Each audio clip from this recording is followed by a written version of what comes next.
மீது பிரியமுள்ள பித்ருக்களே, கடந்த முறை சர்வஜித் பித்ரு பூஜையை நான் நட்சத்திரம் கடந்து காலதாமதமாக செய்ததால் உங்களின் கோபத்திற்கு ஆளாகி எனது சக்திகளையும் நான் இழந்தேன். அதற்கு பரிகாரமாக நீங்கள் கூறியது போல பித்ரு தோஷமற்ற ஒருவரிடம் அரிசி வாங்கி சாதம் சமைத்து பிண்டம் வைத்து சரியான நட்சத்திரத்தில் பூஜையை செய்து உங்களுக்கு படைத்துள்ளேன். எனது பரிகாரத்தை பரந்த மனதோடு ஏற்றுக்கொண்டு நான் இழந்த சக்திகளை எனக்கு அருள்வீராக.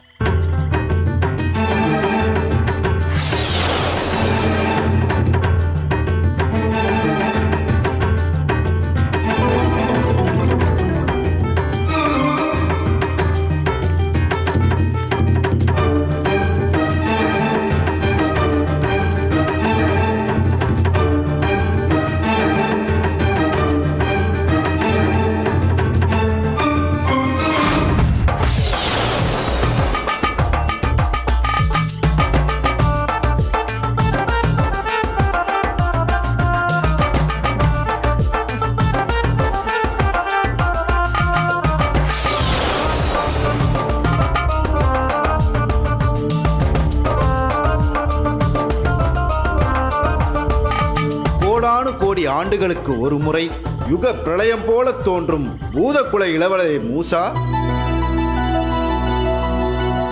சாமானியனோ சக்கரவர்த்தியோ மானுடமோ பூதகணமோ அவர்தம் முன்னோருக்கு செய்ய வேண்டிய பூஜைகளை சரியான காலத்தில் சரியான நட்சத்திரத்தில் செய்ய தவறினால் அவர்கள் எத்தகைய பேரிடருக்கு ஆளாக நேரிடும் என்பதை உணர்த்தவே உமது சக்திகளை பறித்தோம், பரிகாரமும் கூறினோம்.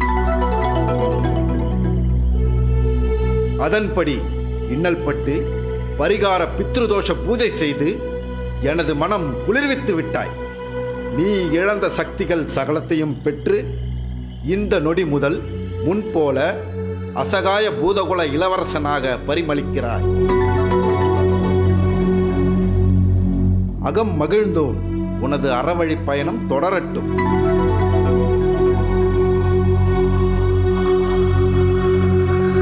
வருகிறேன்.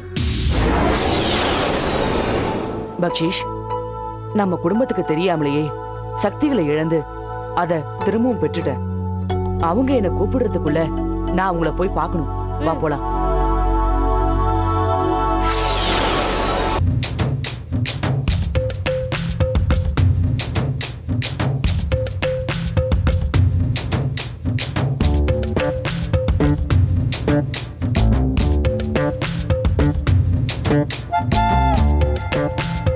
இவன் எதுக்கு இங்க வந்திருக்கான்?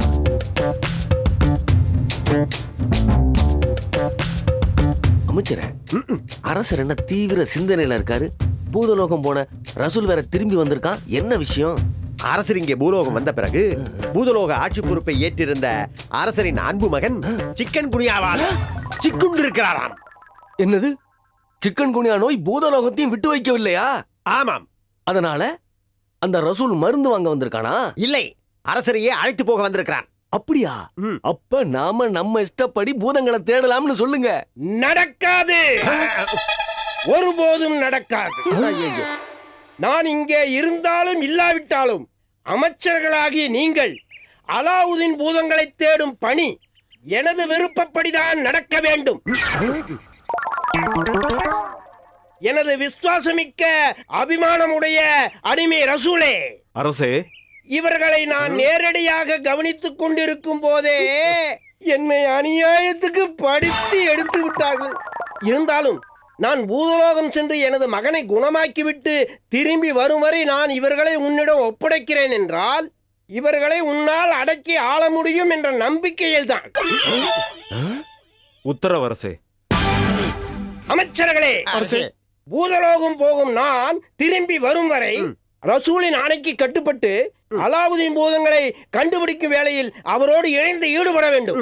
அதை விடுத்து குளறுபடிகள் ஏதாவது செய்தீர்களானால் நான் பூதலோகத்திலிருந்து திரும்பி வந்தவுடன் உங்களுக்கு கொடுக்க போகும் தண்டனை இருக்கிறதே, அது மிக மிக மிக மிக மிக மிக கடுமையாக இருக்கும். ஜாக்கிரதை. உத்தரவு. அது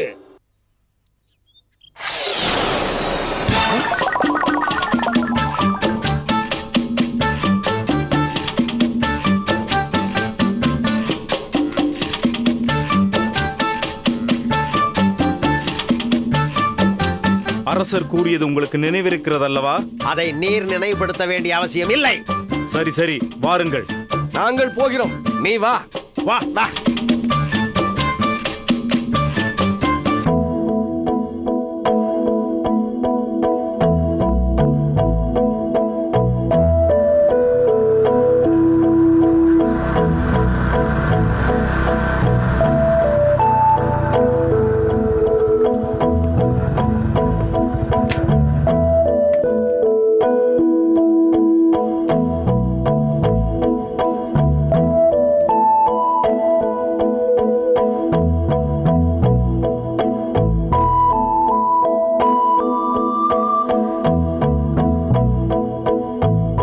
சேது, உட்கார். நான் உட்கார வரல மாதாஜி. என்ன சேது, கோபமா இருக்கிறாய்? கல்யாண மாப்பிளை கோபப்படக்கூடாது. பிரஷர் ஏறினால் கல்யாண வேலைகளை யார் பார்ப்பது? எனக்கு பிரஷர் ஏறது கல்யாணத்தால இல்ல, உங்களாலதான். என்னாலயா? என்ன சேது கூறுகிறாய்? நான் தான் இன்றைக்கு வா முகூர்த்த தேதியை குறித்து தருகிறேன் என்று சொன்னேன் அல்லவா? என்ன சேது அப்படி பார்க்கிறாய்? வருகிற ஆவணி மாதம் 14ஆம் தேதி நிறைந்த முகூர்த்த நாள். அன்றைக்கு உன் திருமணத்தை வைத்துக்கொள். என்ன விளையாடுறீங்களா? எனக்கும் வனிதாமணிக்குமா கல்யாணம்? அவளா என்ன விரும்பணும் அப்படின்னு ஆசைப்பட்டு வந்து உங்கள்ட்ட கேட்டேன். என்ன பேசுகிறாய் சேது? நேற்று நீ வனிதாமணியோடு என்னை பார்க்க வந்து எனக்கும் இவளுக்கும் திருமணம் ஒரு நல்ல முகூர்த்த தேதியை குறித்து தருமாறு நீதானே கேட்டாய். அதை விடுங்க மாதாஜி. இடையில ஏதோ நடந்து நான் அந்த வனிதாமணி மேல அடிக்ட் ஆகி அவ பின்னாடி சுத்தி இருப்பேன். அதுக்கு முன்னாடி நான் என் மாமா பொண்ணு பானு விரும்புறேன், அவளை என் கூட சேர்த்து வைங்க அப்படின்னு தான் உங்கள்ட்ட கேட்டேன். ஆமாம், இதுல என்ன சந்தேகம் சேது? நீ உன் மாமன் மகள் பானுவை திருமணம் செய்து கொள்ளதான் நான் இந்த பூஜை எல்லாம் செய்தேன். அப்படின்னா நான் ஏன் மாதாஜி வனிதாமணி பின்னாடி போனேன்? சொல்லுங்க மாதாஜி, இடையில என்ன நடந்துச்சு? நான் ஏன் பானுவை மறந்துட்டு வனிதாமணியை கல்யாணம் பண்ணிக்க ஆசைப்பட்டேன்? ஆசைப்பட்டது நீ, ஏன் என்று என்னிடம் கேட்டால் எனக்கு என்ன தெரியும்? சரி, நீங்க பூஜை பண்ணியும் பானு திரும்பவும் என் மேல கோபமா தான் இருக்கா, அதாச்சும் ஏன்னு தெரியுமா? சேது, நீ குழப்பத்தில் இருக்கிறாய். அதுக்காக என்னை குழப்ப வேண்டாம். நீ பானுவை வேண்டாம் என்று சொன்னதுனால் தானே பானு மேல் வைத்த வசியத்தை ரிவர்ஸ் பூஜை செய்து எடுத்தேன். இப்பொழுது வந்து பானு வேண்டும் என்று சொன்னால் என்னால் என்ன செய்ய முடியும்? இதற்கெல்லாம் யோசித்துதான் நான் பதில் சொல்வேன். இப்பொழுது சென்று நாளை வா. எனக்கு என்ன நடக்குதுன்னே தெரியல மாதாஜி, ஒரே குழப்பமா இருக்கு. எனக்கும் தான். 2 பேருக்கும் தான். அதை விடுங்க மாதாஜி, எப்படியாச்சும் எனக்கு பானு வேணும், அதுக்கு வழி பண்ணுங்க மாதாஜி. சென்று நாளை வா.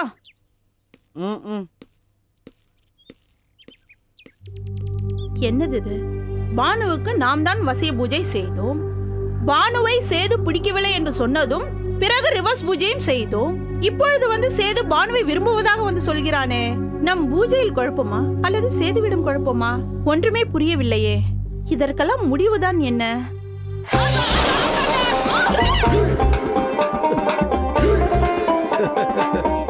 இந்த வேஷத்துலதான் வனிதாமணியை மயக்கி அவ சுயரூபத்தை கிருஷ்ணனுக்கு புரிய வைக்கணும்.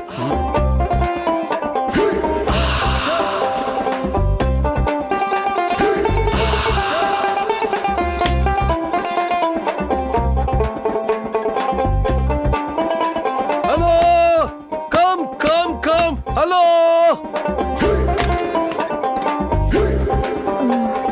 நீங்க? நான் துபாய் ஷேக் அவுரங்கசீப்.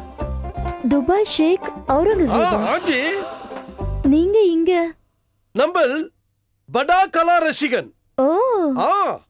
இந்தியாவில இருந்து யார் வந்தாலும் நம்ம பேலஸ்ல தான் டான்ஸ் ஆடுவாங்க. ஆனா இப்போ நான் இங்கே வந்தது வனிதாமணி டான்ஸ் பத்தி கேள்விப்பட்டு அவங்க பர்ஃபார்மன்ஸ் பார்க்க வந்திருக்குது. வனிதாமணி இருக்குது. ஐயோ, நீங்க என்ன பார்க்க வந்தீங்களா? நான் தான் வனிதாமணி. நீங்க உள்ள வாங்க. தும் வனிதாமணி? வெளிய நின்னு பேசிட்டு இருக்கீங்க, உள்ள வாங்க.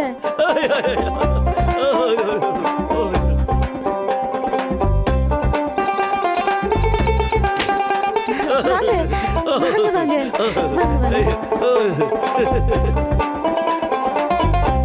வனிதாமணி, நீங்க ரொம்ப சிம்பிளா இருக்குது, நம்பவே முடியல. ஏக் மினிட். என்னங்க? கார்டி கிலோ பண மூட்டை இருக்குது. இப்போ எடுக்கலாமா இல்ல அப்புறம் எடுக்கலாமா? பண மூட்டையா? அவ்வளவு பணமா? அவ்வளவு பணம், அவ்வளவு உனக்குதான். கிள்ளி கொடுக்கிற கிருஷ்ணனை விட்டுட்டு அள்ளி கொடுக்கிற ஷேக்க பிடிச்சிட வேண்டியதான். என்ன வனிதாமணி, ஷேக் சொன்னது கேட்டு சாக்காயிட்டியா? நம்ம குடோன்ல இது மாதிரி மூட்டை மூட்டை மூட்டை பணம் இருக்குது. பத்துலனா கேளு, ஷேக் தருவோம். ஐயோ ஐயோ, என்ன ஷேக் நீங்க இப்படி நின்னுட்டு இருக்கீங்க? உட்காருங்க.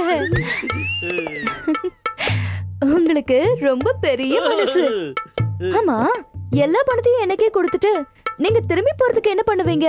சைத்தான் கி பச்சா, நம்மளுக்கு 7 பிளைட் ஏர்போர்ட்ல நிக்குது, பாக்கி 8 பிளைட் துபாய் மேல நிக்குது. 7 8 15 பிளைட்டா? பிளைட் தான் 15, ஆனா சரக்கு கப்பல் 25, எண்ணெய் கிணறு 48. ஷேக் ஷேக் ஷேக், உங்களை போல ஒரு பெரிய பணக்காரரை தான் நான் இத்தனை நாளா தேடிட்டு இருந்தேன். நீங்க எத்தனை நாள் வேணும்னாலும் இங்க தங்குங்க, என்ன எப்படி வேணாலும் ஆட சொல்லுங்க. நான் ஆடுறேன், நீங்க ரசிங்க.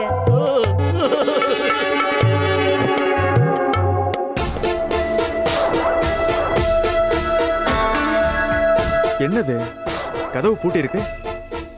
ஓ வாவ் வனிதாமணி, என்னது உள்ள ஆம்பளை குரல் கேக்குது? யாரா இருக்கும்?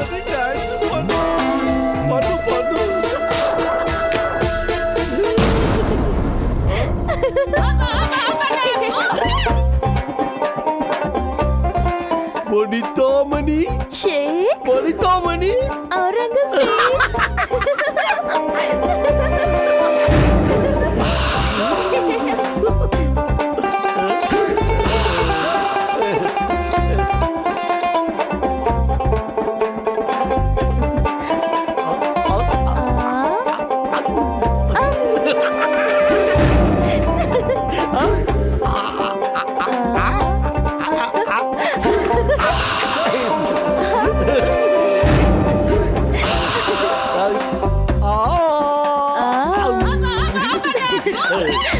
நானு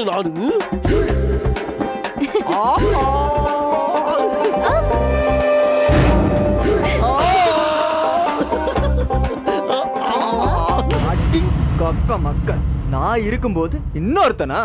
அடிங்க வரண்டி.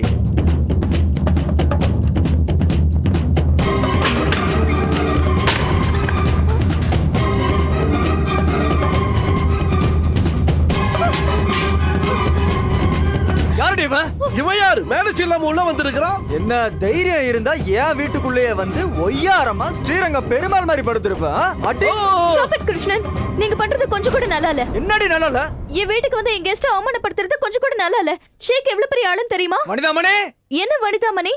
இவருக்கு துபாய்ல 15 ஃளைட், எத்தனை கப்பல்? 25 கப்பல், 48 எண்ணெய் கிணறு, இத்தனையும் இருக்கு. மூஞ்சி பார்க்காத. இவ்வளவு சொத்து இருந்தும் ஷேக்கே இவ்வளவு தூரம் வந்திருக்காருன்னு தெரியுமா? தெரியும்டி, என்னோட சந்தோஷத்தை கெடுக்கிறதுக்காக. அதுதான் இல்ல, என் ஆட்டத்தை பார்த்து ரசிக்க. ஏண்டி, இந்த ஆள் முன்னாடி நீ ஆட போறியா? அதுல என்ன தப்பு இருக்கு? சீ, வயசானவனா இருந்தாலும் பணக்காரனா இருந்தா போதுன்ற உன்னோட குணம் தெரியாம அன்பான மனைவி, அழகான குழந்தை, அமைதியான வாழ்க்கை, இது எல்லாத்தையும் விட்டுட்டு உன் பின்னாடி வந்த நான் தான் தப்பு பண்ணிட்டேன்.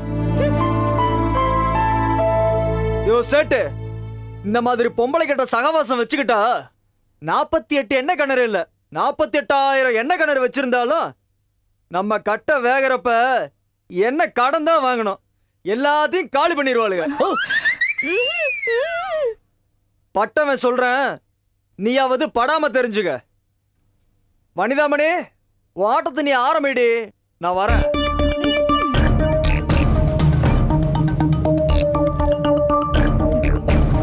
அவன் கிடக்குறான், நீங்க உட்காருங்க. நானும் கிளம்புறேன். நான் இன்னும் என் ஆட்டத்தை ஆரம்பிக்கவில்லையே. நான் ஆடி முடிச்சிட்டேனே. என்ன பாக்குற? நான் ஷேக் இல்ல, பன்முகி மாமியோட அண்ணன் பன்முகன்.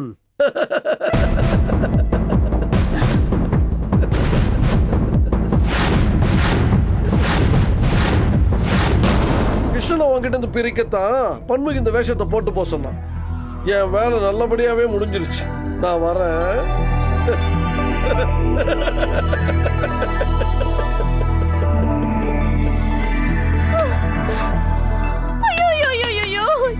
எல்லாம் போச்சு, எல்லாம் போச்சு. கிணறு கப்பல்ல சொல்லி கவுத்துட்டானே. இருக்கிறத விட்டுட்டு பறக்கிறத பிடிக்க போனேனே, கையில இருந்ததும் போச்சே.